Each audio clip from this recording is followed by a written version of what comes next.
kingdom entrepreneurs. There's Jeff with his amazing filter coffee shop and all of that stuff out there, together as a couple, leading into this new direction that God's given you since our last community of practice with the input from Brian Sanders and the whole connection there with the underground in Florida. And so absolutely amazing. So I'm just so grateful that you're sharing with us today, Christie, and I know what you share is going to be life-giving to us. Thank you so much. Yeah, for the opportunity. So happy to be able to share. Hello, everyone. Hello. 12 years ago, God called Jeff and I. We were serving in one of the mega churches in America that was actually a part of that Mark Driscoll podcast. If you listened to that recently, that was our context when God said, I want you to leave and I want you to go to England and I want you to plant a church. And we had no idea what we were doing or why he was calling us. But at the invitation of Steve and Sarah to join them, we yielded to God's call. And me as a prophet at that time, there was only two things I was sure of. And one of them was to figure out a way to put discipleship back at the heart of the church. And I knew that that was part of our calling. And then I knew also that God was saying, I want you to be a part of developing a new wineskin, which felt like a massive mandate. In fact, I had no idea what it meant. And I was just undone in worship as we were singing this morning, because what I want to share with you this morning is a 10, 11-year process of God getting me ready to do the new thing he wanted to do. And I have prayed 1,000,000 prayers for him to do the old thing. I have wrestled and fought with him and begged him, why aren't you doing the old thing? And I think God wants to say to us this morning that new is new. But God gave me a massive word of encouragement about a year ago as I struggled with him in prayer. And I think some of you need this word this morning. He said, there's some things I want to do through you, and there's some things I want to do for you. Guys, this new things he's calling us to do, he's going to do it for us. He just needs us to be the servant leaders in his kingdom that he's calling us to be. So I hope some of you will write that word down. You're going to need that as you step out into your what will be. You're going to need to know that God is going to do it for you. We just heard that in the passage about him fighting our battles. I do want to give credit to the beautiful people that are helping shape me and our journey over the last 10 years, but really at the moment, and that's Nick and all of what happens within Kairos, and also the guys at Tampa Underground who have 10 years in their own making been working on a new innovation, a new wineskin, and what that might look like. I offer that to you, but even as they have coached and shared with me, the whole point of any innovation is that you take it to your context and you flesh it out for your people in your place that God has called it to. And so I want to remind us about the learning triangle. The learning triangle says that you need 3 things to really be a good learner. First, you need information. Then you need imitation. You need to see somebody who's taken that information and had a go at imitating it in their context. So then you have to go and you have to innovate in your context. And then the learning is cemented. And so what I offered to you this morning from us down in Bicester is it's an imitation. It's our go at taking some of the information from the thought leaders in our age who are calling us to this new thing. And it's our imitation and having a go at that and our innovation. And I just offer that to you as a picture. We don't want to do, this new thing has nothing of cut and paste in it. It has everything of new is new for your people, your place, your context. I want to start by reading a quote. Brian Sanders from the Underground Network wrote a book called The Networked Church. It's available online on a PDF. Go search it, you'll find it. In it, he talks about some shifts that we need to be thinking about. I will put those shifts up on my PowerPoint this morning, although I won't highlight them specifically. You go dig into that for yourself. But he starts the book out with what I believe is a real prophetic word for us today. He says, we are speeding toward a future where our most powerful communities will be understood through the lens of network instead of institution. Networks will devour hierarchies. The question is not whether we will be networked in the coming years, it's how and who will set the terms.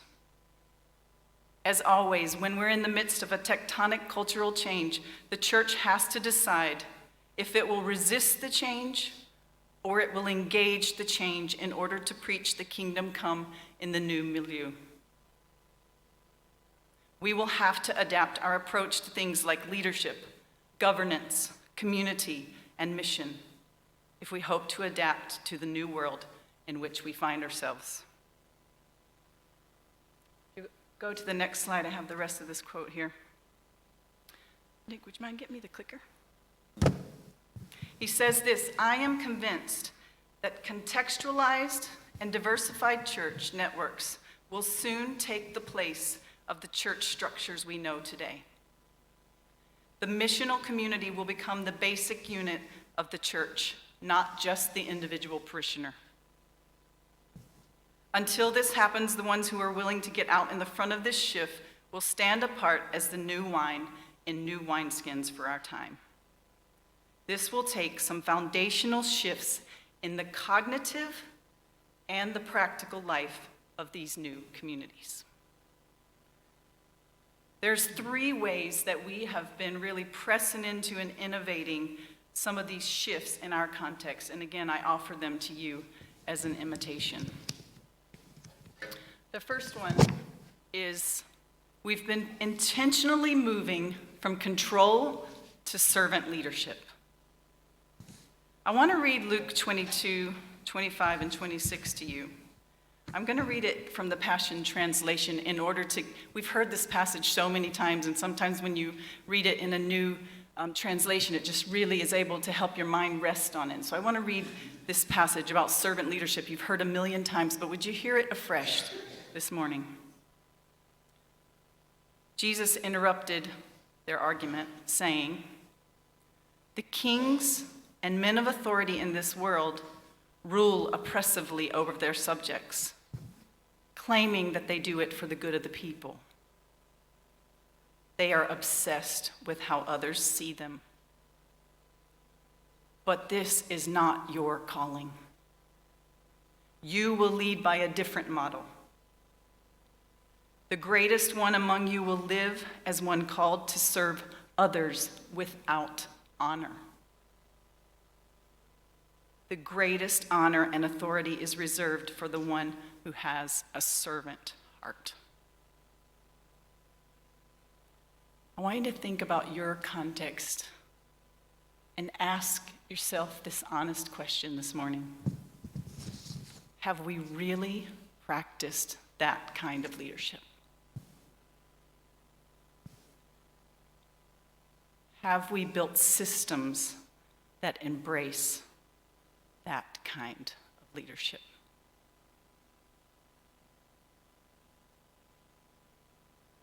Canon Paul Hackwood, in his article in the Church Times last month, he said, "Whether or not it's widely recognized, there is now a stark choice before the church between a radical and sustained shift downwards of power or more of the same centralizing trend that has so depressed the church in recent years." I want to recommend to you to press into what it might look like in your context to move from control to servant leadership.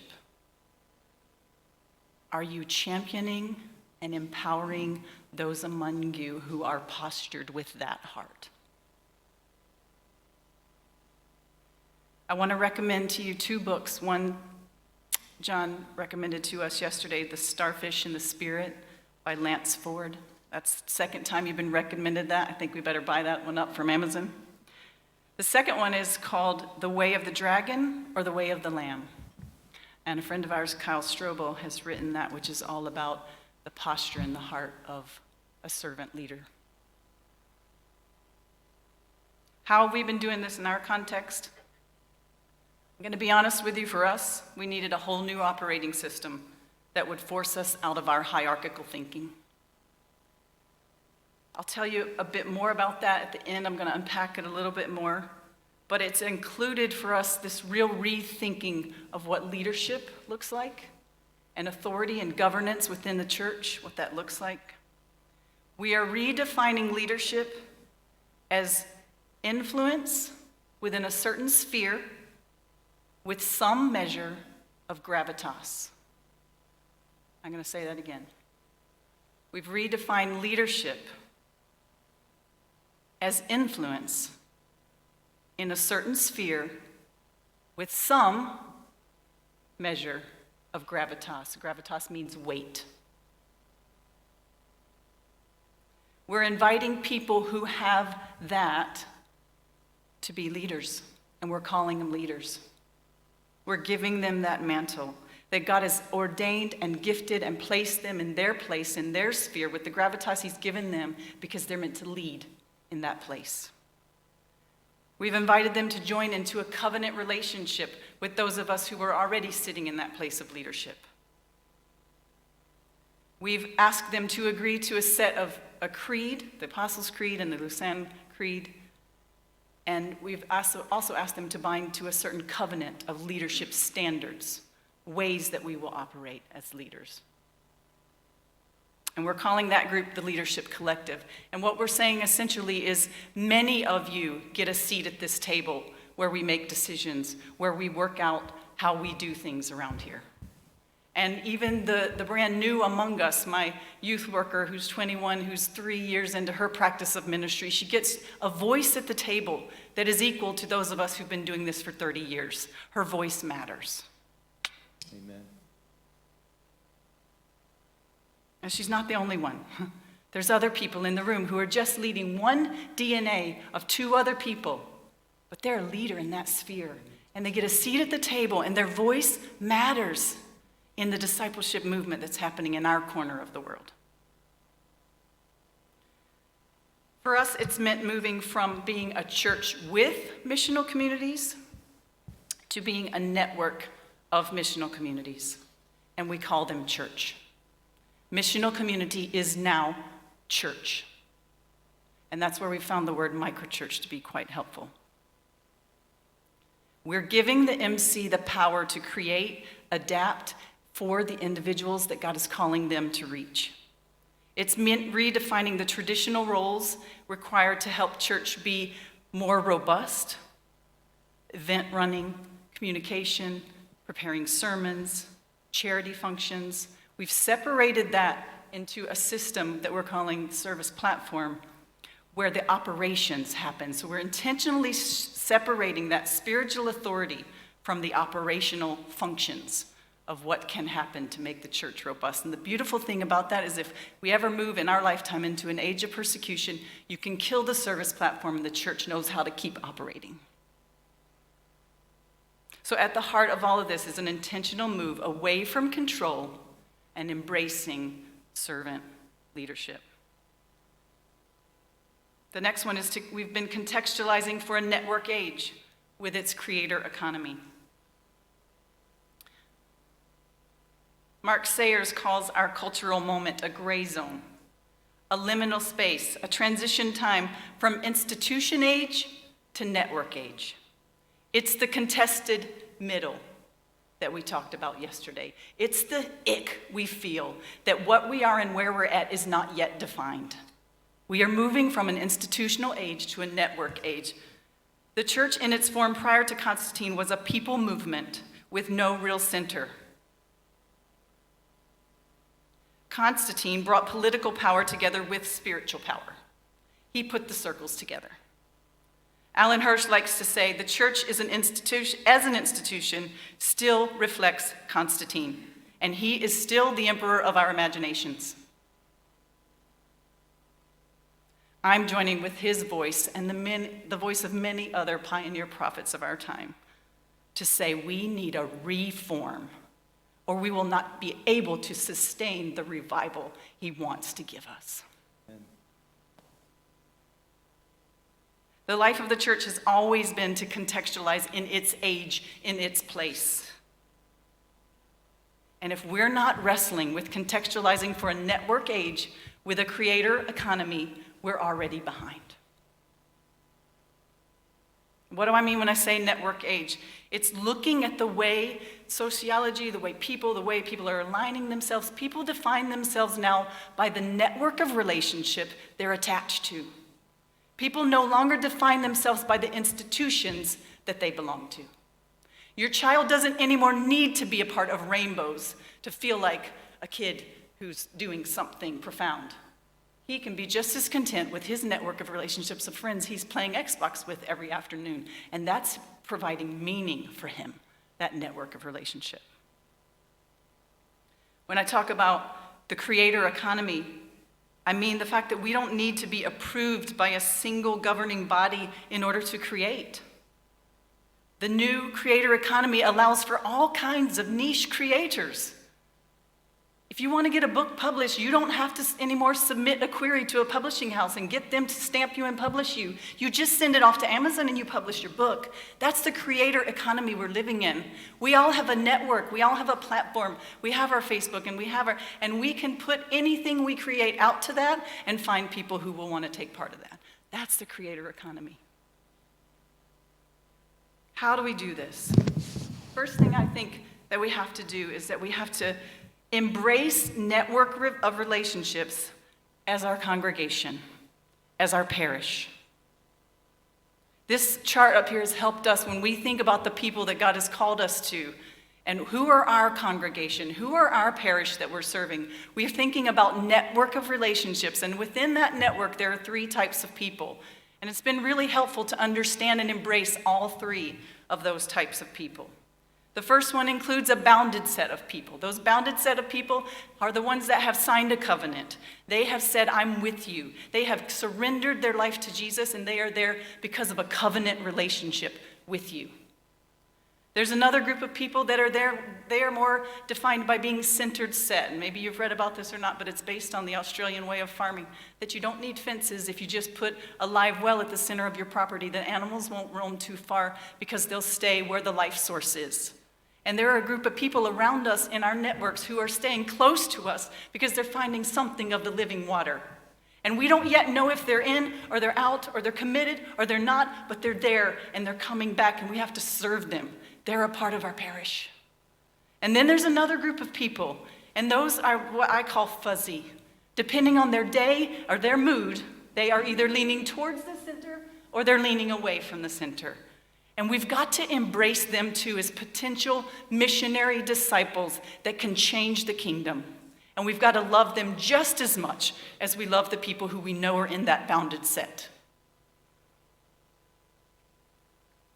I think that's the picture, Nike, of a kingdom that allows the wheat and the tares to be growing at the same place and doesn't make it our job to point out which one is a wheat, which one is a tare. We leave that work to the kingdom harvester who's coming. We're okay with some fuzzy people hanging around. I think even when we think about our learning triangle, I think we've confused a little bit of this when we talk about our in and our out. And what we've had to come to embrace in our context is there are some people in our in who have not yet surrendered their life to Jesus. They are our in. They are our network of relationships. They are life-giving to us. And there are some people in our out who we're called to serve on mission, who are followers of Jesus. But that's who we're called to, and that's our out. And we begin to think about in, out, and up in that way. We found that to be quite helpful. The next thing we've done is to embrace the creator economy by practically affirming the priesthood of all believers. This network age, this creator economy, is an opportunity for us to send missionaries into so many more different existing networks so that they can make disciples. It's an opportunity for Jesus to do what he's always meant for us all to do, be individual priests full of the same power of the Holy Spirit that raised him from the dead in whatever context we find ourselves. And we've got to create some systems that allow for that. Alan Hirsch likes to say that the potential of a seed is a whole forest. The potential of a disciple, of every disciple, is a church. Do we believe that? We preach the priesthood of all believers, but we haven't created systems that allow for that to function. The biggest secret weapon in God's hand is God's people. And when everyone is in the game and gets to play, we can change the world.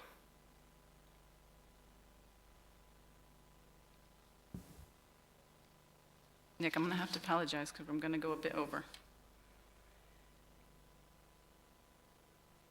Another way that we've been working out this network age creator economy stuff is by unapologetically embracing the small. Micro is a powerful unit of the church. And I want to tell you that our iteration in the corner of Oxfordshire we're in has 2 missional communities. And even as I say that, there's this old system in my heart that says that isn't very big. That's not very powerful. But God's trying to shift us, and the new thing is that small is mighty. Amen. Small is mighty. Jesus grabbed 12 guys. The creator of the universe spent the majority of his time raising up 12 guys. And we all want to talk about, oh yeah, but he preached to the crowds. And he ran away from them. So he could spend time with his 12 guys. Small is powerful.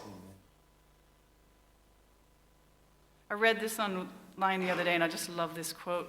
It says, "Perhaps after all our hand-wringing and insecurity about the size of our churches, we have missed the point. Yeah. Microchurches can be strong, beautiful, accessible, and potent portraits of what Jesus had in mind for his church." The last thing we've been doing to work out this network and creator economy is really trying to think about how do we equip and help people discern their individual missional calling from God. Calling becomes really important when we embrace this. The only reason that we're sustaining the life and calling that we have is because we remember a time in our life when we know Jesus said this and he spoke this and he called us to this. And the people around us in our network, they need to have those moments where they hear from God and they know Jesus is calling them to do this. And so they're going to step out in obedience and doing it. We've got to put some time and resources and energy into helping people become the creators that they are and uncover what their calling is to create. Some of the ways of what our innovation around this looks like. We've been defining church as a network of relationships, and that is not easy to do because every person we meet in the coffee shop defines church as that building on the corner with a priest who wears a collar. And that's beautiful. We know that's beautiful, but I keep trying to tell them that's not what church is for us. Church is a network of relationships centered around Jesus. And you can be a part of that. You don't got to go to that building. We're going to use those buildings when we can and as God leads us. But the church is a network of relationships centered around Jesus. We've been laying down our competition to be bigger and better, and that hasn't come without a fight, but that's what Jesus has been saying to do. It's not about being bigger or better, it's about being connected. Less concern of who's in or out. Are they part of Journey Communities? Are they part of ECB down the way? It's more about asking people, are the rhythms that you're keeping, the groups you're going to, the services you're attending, are they helping you be the missional disciple and fulfill the calling God's calling you to? And if going to another church on a Sunday morning to gather for worship helps them be the disciple and fulfill the calling God's put on their heart, let's embrace it.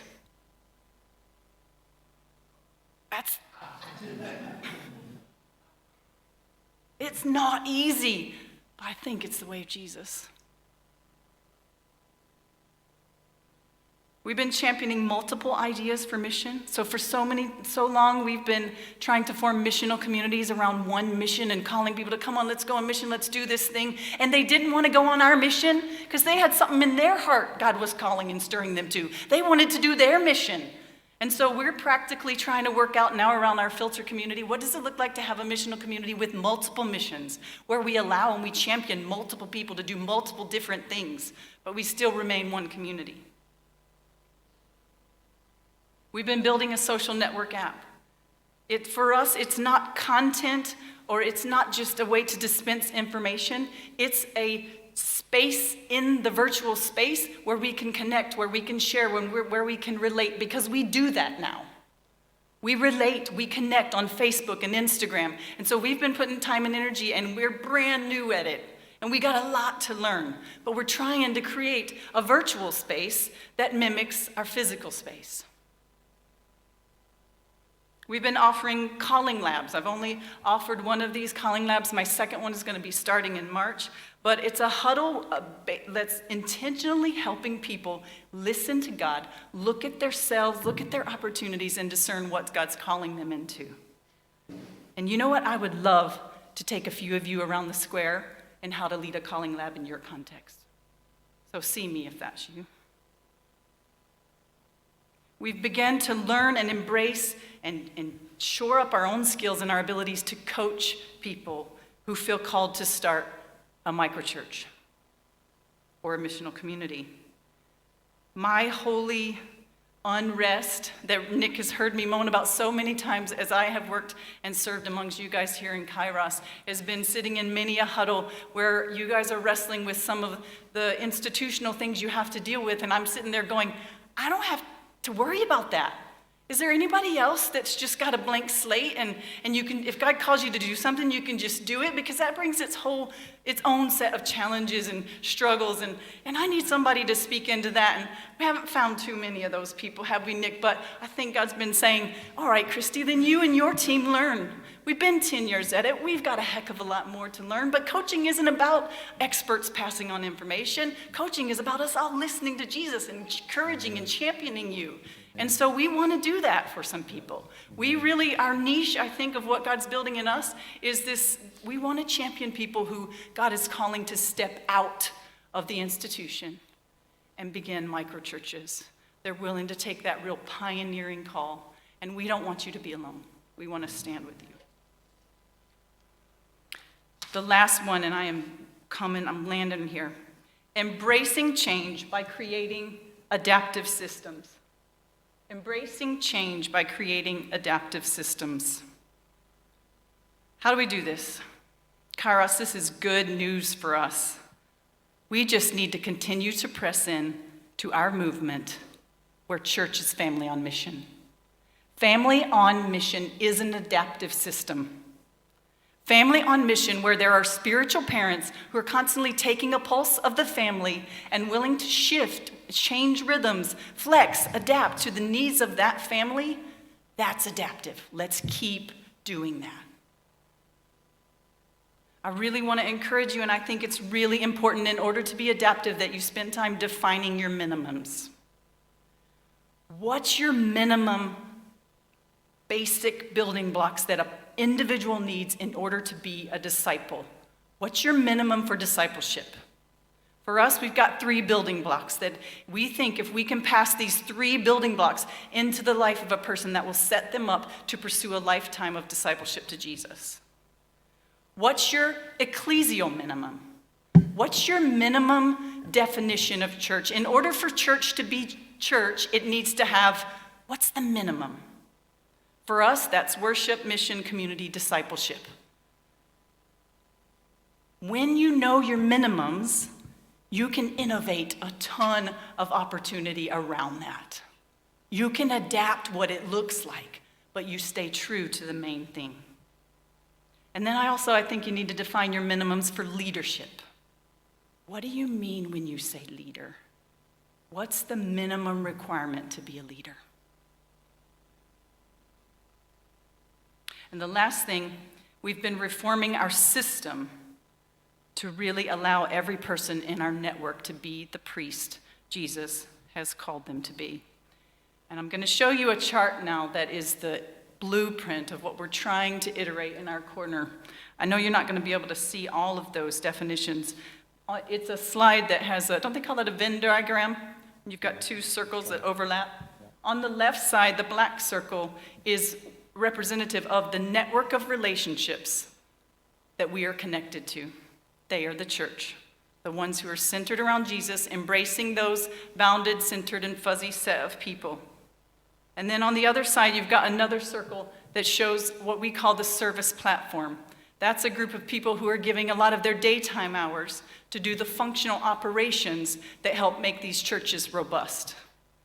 And that service platform only exists to serve the microchurches. At the center of that is an overlapping circle, because some on the service platform are also part of the churches, and some in the churches are on the service platform, but that's that leadership collective I talked about. And that's where the governance, that's where the accountability, that's where the table to sit around and discern from the Lord how to lead this network of relationships happens in that leadership collective. For us, we're developing this whole thing hoping that it will become an ecosystem that serves microchurches, house churches, missional communities so that they can thrive. And we're calling that whole ecosystem the Microchurch Network UK. Now, we are at stage 1 of building a network. And Grandpa Nick down here, I'm calling him Grandpa because we've enlisted his support to kind of, he's grown and built a network before, and we don't know what we don't know. No, we do. We know what we don't know now, and we need some help. And Nick is offering his accountability to us in that situation. And then we've got the guys at Tampa Underground coaching us and really helping us. Well, we are just at the start. We are 6 months into having a service platform, and the rest of the staff are here today, and some of them, on a regular basis, they're like, what are we doing? I mean, we're D2, like it's brand new. And so I want you to know that this is our go. This is our innovation. But we're still really very much in the place of praying for God to call some people who really catch this vision and want to be a part of it to come and join us to serve in building this network. And if that might be you, I'd love to talk to you. We're also at the place where I think we can begin to build relationship with other microchurch planters, other people who are stepping out of the boat and trying to have a go at some of this. And we're saying, can we come alongside you and encourage you and champion you and pray with you and seek God with you? That's about our capacity right now, but that's where we're at. So I hope that some of those things will become just helpful handlebars for you to think about your context and how you might be innovating in those big 3 headings.